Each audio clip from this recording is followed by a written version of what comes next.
आज हैरत हो रही है भाई, हैरत हो रही है। आज सुन्नी बरेलवी कहलाने वाले लोग ढोलक पे उतर आए। पढ़े तारीख के इस बात को भी कि वो जो सारे शहीदों के सर चल रहे थे उनसे भी आगे यजीदी लोग ढोल लेके चल रहे थे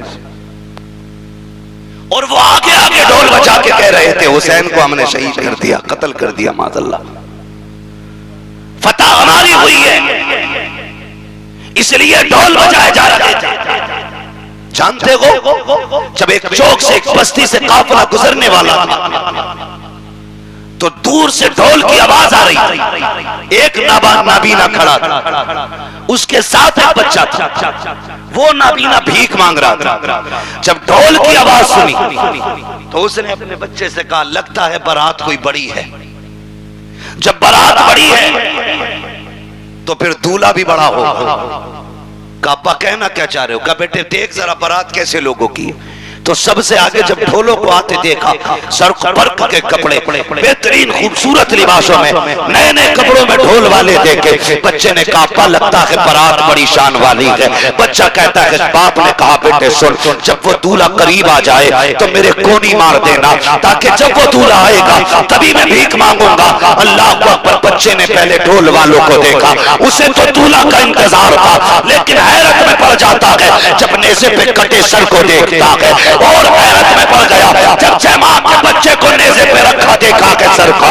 बच्चा होश हो बैठता है और धीरे धीरे ये ढोल वाले करीब आए। बच्चा अपने बाप की तरफ सिमटना शुरू कर देता है, क्योंकि आज तक तारीख में ये मंजर किसी ने नहीं देखा था कि 18 साल का सर, जयमाल का सर, 56 साल का सर नेज़े के ऊपर हो। जैसे कि सर करीब आए हैं, सर आगे गुजर जाते हैं। बच्चे को कुछ होश आया, उस वक्त सैयदा ज़ैनब की सवारी गुजर रही थी। बच्चे ने बाप के कोनी मारी, उसने ये सोचा शायद दूल्हा गुजर रहा है। उसने कहा तुम्हें खुदा का वास्ता, नबी का वास्ता, अली का सदका अता करो, नबी का सदका अता करो।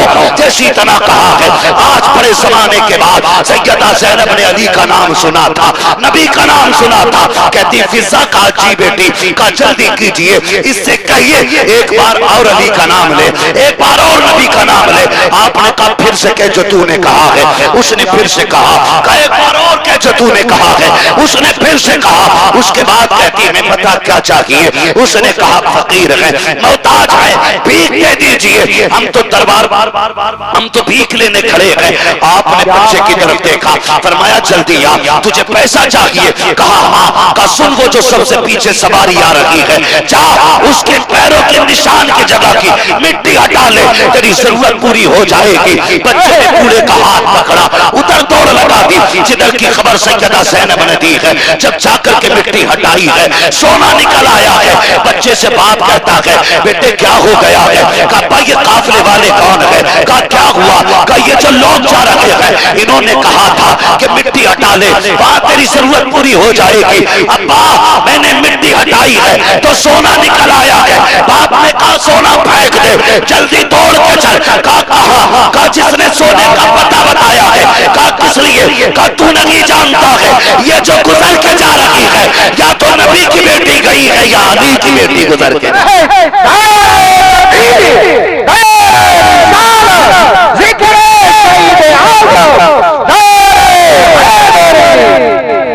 अल्लाह अकबर। फरमाने लगी, उस बूढ़े ने कहा सुन, या तो ये नबी की बेटी गुजर के गई है या अली की बेटी गुजर के गई है। हमें अपने नबी से इतना प्यार है, अगर कोई हमसे आके कहे कि मैं हुजूर के शहर से मिट्टी लाया हूं, तो हम अपनी पहली ख्वाहिश ये जाहिर करेंगे कि मर जाएं तो हमारे माथे पे लगा देना, दफन करो तो कब्र में कफन पे लगा देना, इसलिए कि शहर नबी की मिट्टी है। सोचें अगर हुजूर के शहर की मिट्टी से हम इतना प्यार करते हैं तो फिर हम हुजूर के गुलामों से कितना प्यार करते होंगे। अगर हुजूर के सहाबा की मोहब्बत का अंदाजा नहीं लगाया जा सकता तो फिर सोचें हुजूर की औलाद से कितना प्यार करते होंगे। मेरे आका करीम सल्लल्लाहु तआला अलैहि वसल्लम के प्यारे दीवानों, आज ये 10 मुहर्रम शरीफ की शाम 11वीं शब आ गई है। तारीख में इस शाम को शाम गरीबा कहा जाता है। अल्लाह समझ की तौफीक अता करे और जो मैं कह रहा हूं खुदा करे वो आप समझने लग जाएं। आज की शाम को शाम गरीबा कहा जाता है। ये जो आज मुहर्रम का 10वां दिन गुजरा है, ये अहले बैत की शहादत का दिन था। बोलो था कि नहीं? बोले आपने बड़ी उम्दा तकरीर भी हजरत से समाअत फरमाई मोहम्मद अली भाई से पहले। बहुत गौर से मेरी बात सुनिए। ये 10 तारीख का दिन शहादत का दिन था, लेकिन बेशुमार जगहों पे मेले लगे, तमाशे हुए और मजहब इस्लाम के उसूल और कवानीन के साथ मजाक किया गया। कहने को हम मुसलमान हैं,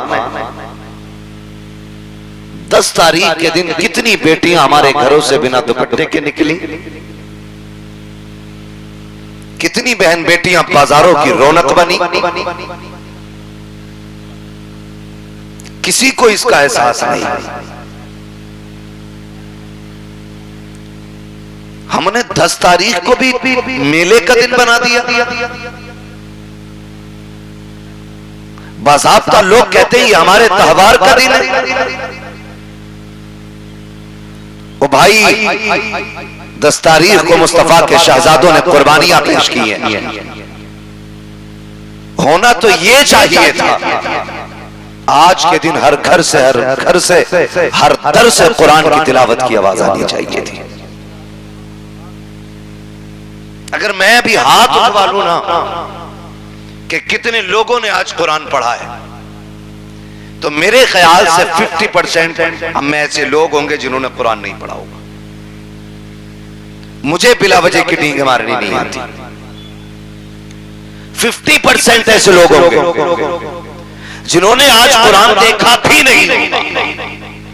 पढ़ना तो बड़ी बात है। और कितनी बेटियों के सरों से दुपट्टे उतरे, कितने घरों की इज्जत नीलाम हुई, ये एक अलग मसला है। जोहर असर मगरिब इशा में कितनी भीड़ मस्जिदों में थी, ये एक अलग मसला है। मेरी कौम के नौजवानों, जरूरी है कि हम करबला वालों का पैगाम भी याद रखें। जो उन्होंने सबक दिया उम्मत को, वो भी हमें याद रखना बहुत ज्यादा जरूरी है। अल्लाह भला करे उन लोगों का जिन्होंने आज के दिन भी सबील के बड़े बड़े स्टॉल लगाए, उन लोगों को पानी पिलाया। उनके पानी पिलाने से लग रहा था कि ये आज जो लंगर चल रहा है, ये गुलाम ये बताना चाहते हैं कि कल जब तुम नहरे फुरात पे काबिज थे तो तुमने नबी के बेटों को पानी नहीं दिया। आज जब पानी हमारे हाथ में है तो हम सिर्फ अपने नहीं बल्कि गैरों को भी पकड़ पकड़ के पानी पिला रहे हैं। जिस तरह आपने सबील पे गौर किया, लंगर पे गौर किया, काश उतना ही हमने कुरान पे भी ध्यान लगाया होता। जब 10वीं शब आई और यजीदी हमला करने के लिए तैयार थे, तब मेरे इमाम ने कहा था एक रात की मोहलत दें। उन्होंने ये समझा शायद ये तलवारें तेज करेंगे, एक रात का मौका मांग रहे हैं, निशाने दुरुस्त करेंगे, रात भर प्रैक्टिस करेंगे, तब जाके सुबह जंग लड़ेंगे। लेकिन तारीख गवाह है, करबला की मिट्टी गवाह है, एक एक जर्रा गवाह है करबला शरीफ का, कि जब इजाजत और मोहलत मांगी ना मेरे इबाब ने, आपने रात के 2 हिस्से किए। एक हिस्से में नमाज को रखा, दूसरे हिस्से में तिलावत को रखा। सब ये हिसाब लगा रहे थे कि तलवारों की तैयारी होगी, लेकिन अल्लाह वाले तो जन्नत की तैयारियां कर रहे थे। वाह वाह वाह, जन्नत की तैयारियां कर रहे थे। और तैयारियां भी कैसी? पानी नहीं था, तयम्मुम है, जबान सूखी है। मोहम्मद अली भाई कारी हैं और बहुत अच्छे कारी हैं। मैं कहता हूं कभी नात के बाद इनसे कुरान भी सुना करो। कई इनामी मुकाबले जीते इन्होंने कुरान। बहुत उम्दा कारी भी है मोहम्मद अली भाई। कभी इनसे सुने कुरान आप। लेकिन हमने सिर्फ नात सुनी है तो सिर्फ नात सुनते हैं। अगर कुरान एक बार सुन लिया इंशाअल्लाह फिर कुरान सुनने के आदी हो जाएंगे। मेरा कहने का मतलब यह, अगर आज का कोई अच्छी आवाज वाला कारी किसी महफिल में बैठ के कुरान पढ़ दे तो हवाएं थम थम के कुरान सुने, परिंदे उड़ना छोड़ करके कुरान सुनने लग जाएंगे। सोच तो सही, जब करबला में नबी का बेटा कुरान पढ़ता होगा तब उस लहजे की खुशबू कैसी होगी, क्या रंग आता होगा उस जमीन पर। मुअर्रिखीन ने लिखा है कि एक खेमे में कुरान पढ़ा जा रहा है। आज एक एक घर से कुरान उड़ गया है, बुरा मत मानिएगा। एक एक घर से कुरान उड़ गया। अगर घर के अंदर 4 बंदे हैं तो 6 मोबाइल तो हैं, 3 नहीं है। 4 के पास 6 मोबाइल है, 3 नहीं है, लेकिन कुरान एक ही है। एक ही है, उसमें भी पढ़ने का नंबर नहीं आ रहा है। 2-2 महीने हो गए कोई कुरान खोलने वाला ही नहीं, कोई कुरान पढ़ने वाला ही नहीं। मेरे इमाम अपने खेमे के अंदर, हर खेमे में कुरान की तिलावत हो रही है। हुसैन की शहजादी सैयदा सकीना आई, कहने लगी बाबा क्या मैं कुरान नहीं पढ़ूंगी? मेरे इमाम ने कहा बेटी आओ तुम्हें हम कुरान पढ़ाते।